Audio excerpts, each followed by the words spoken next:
Does it matter what time I eat in terms of exercise? Because I've always heard that you should eat sort of immediately after you do a workout.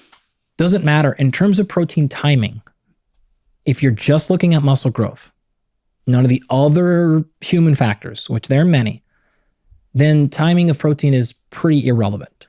You're fine. Timing of carbohydrates does start to matter though, specifically for recovery.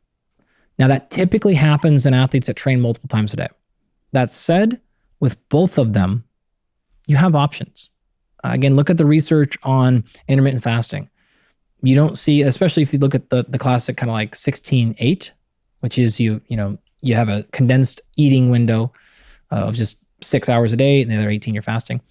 That is not any more advantageous for fat loss than non-fasting. There doesn't seem to be any difference at all when you account for calories and protein. So if you want to eat 6 meals a day, great. You want to eat 1 meal a day, won't matter for fat loss.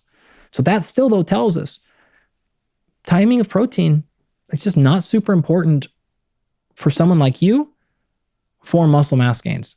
The only practical challenge is this. If we need you at that 2 grams of protein per kilo, or maybe higher, can you get enough food in during your timing of eating? Sometimes, yeah. In our study, we had plenty of participants that had no issue eating all their food and calories in a caloric surplus in a 6-hour window. They had no problem. Others really struggled.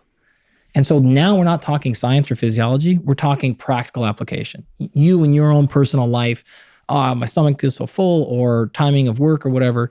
But if that's not the case, then I'd be like, great, we're gonna have no problem. So I wouldn't be super concerned with the timing of either of your, or any of your macronutrients outside of personal preference, real world situations, things like that.